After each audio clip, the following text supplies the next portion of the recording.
before we end this, you have been, I'll tell you honestly, you've been praising me a lot, and I'm now going to praise you for 2 minutes. So please. Please, I know everything that you want to say. No, it means a lot that you like this book. I can tell you, I was writing this book and I was super nervous because immediately all the feminists, because I'm writing about a feminist girl who's vulnerable, who's insecure, who wants to hold on to love, who takes a while to understand her feminist side. And I was scared that feminists will say, how can a girl who's a feminist be crying for a man? You know? How can a girl who's a feminist be devastated by a breakup because a man left? And when you read it, it's not just you're a big star who read it, you're also one of the top feminist voices in the country. So to get your endorsement, I think it's made the book today. After that, I totally relaxed and I wish you more success. It's all heart. No, and I wish you so much more success and so much more love. May you get a designer-made guy who will cater to your every whim, and because you deserve it. But yeah, I have one more question. But talk to me about that. That you said to me it's the first feminist love story I've seen. Yeah. It's the first feminist. So I have one question which I will actually want to ask. I've been meaning to ask an intelligent man. I didn't come across any for a while. So now that we are here, What about, you mean you've not dated intelligent men? No, for a while. For a while. I haven't come across. So this question I want to ask that there is this relationship I was in and I was dating this guy who's not an actor. He's a doctor, and for us, though I was, a few years ago, I was in my mid-20s, he's a young doctor, but I still made a lot more money than him. For me, it was nice to go back to that environment where I actually grew up in, you know. Real people, real environment. It was little, you know, it took me aback to lose my identity, like, because they were white people. He's an English guy. For me, it was a little hard to sort of come to a world where I'm just, you know, like leading an anonymous life. But I still came to terms with it. It was hard for him to adjust to my environment.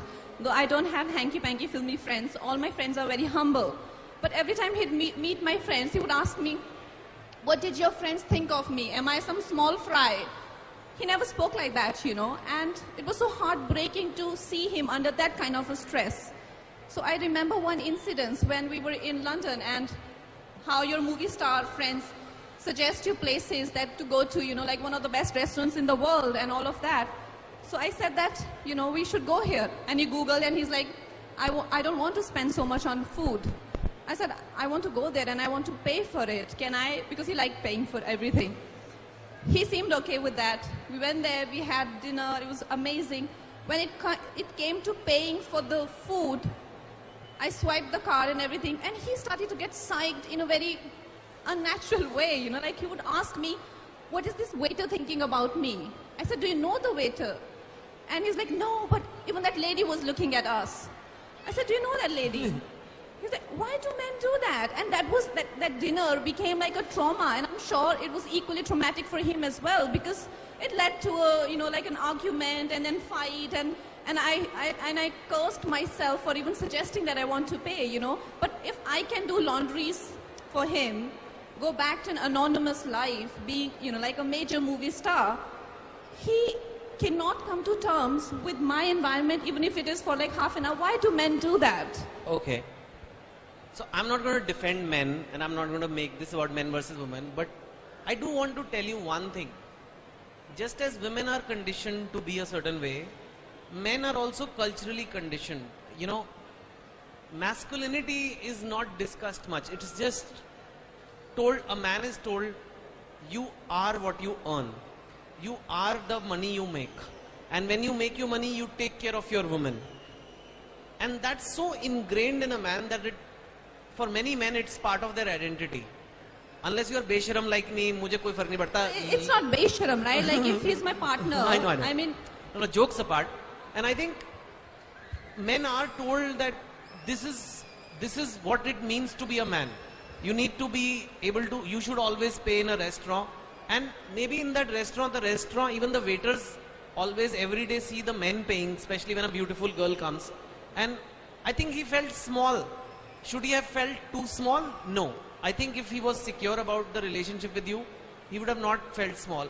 But I think it was not about the money. It was not about who's paying.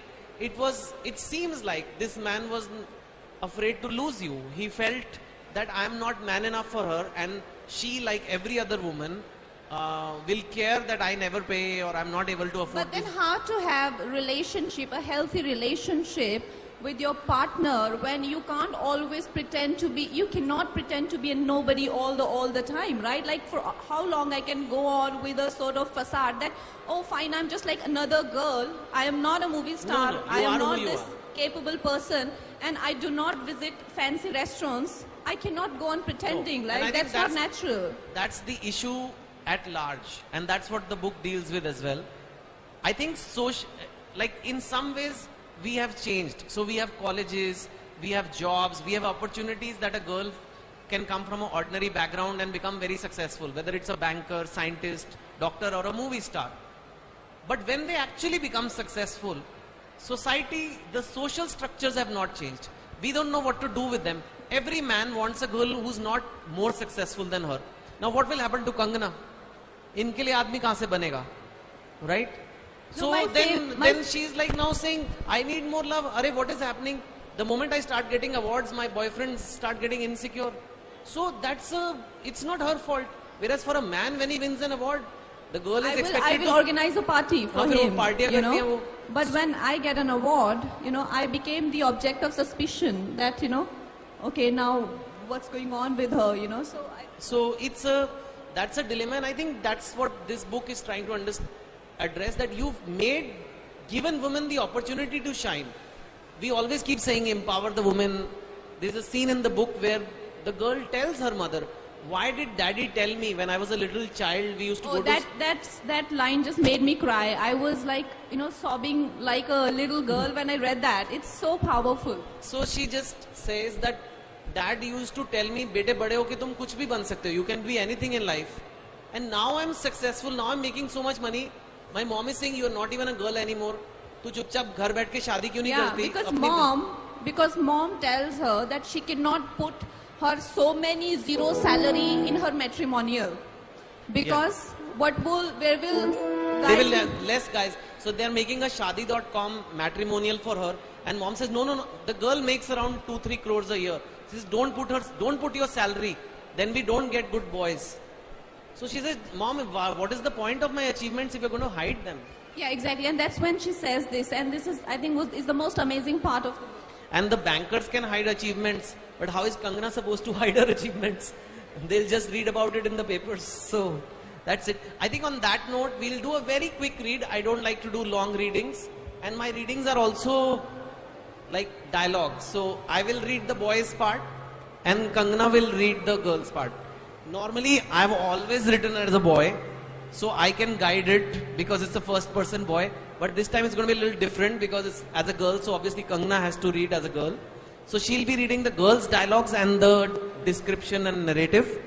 Those of you who have the book in their hand, page 13, chapter 2, page 13, around the second paragraph, the scene is, it's a destination wedding happening.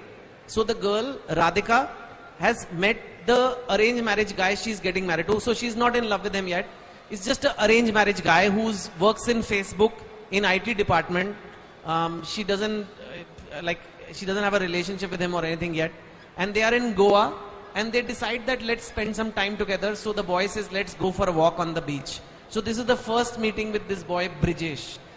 Are you guys see chapter 2, page 12? Also, I'll use 2 voice modulations. Yeah. One for Radhika, another for Minimi, which is she has a voice inside of her, like a nagging, criticizing. Would you introduce Minimi, please? So there is a mental Radhika and there is a speaking Radhika. So Kangana will do both. Okay. Okay. So they are taking a walk. Kangana, Okay. So you just arrived yesterday from San Francisco. Yeah, I landed last night. I wanted to maximize my leave. 1 week for the wedding, a couple of days after that at home in Mumbai, then Bali for our honeymoon. Used it all up actually. The word honeymoon caused a jolt in me. Minimi woke up again. Honeymoon?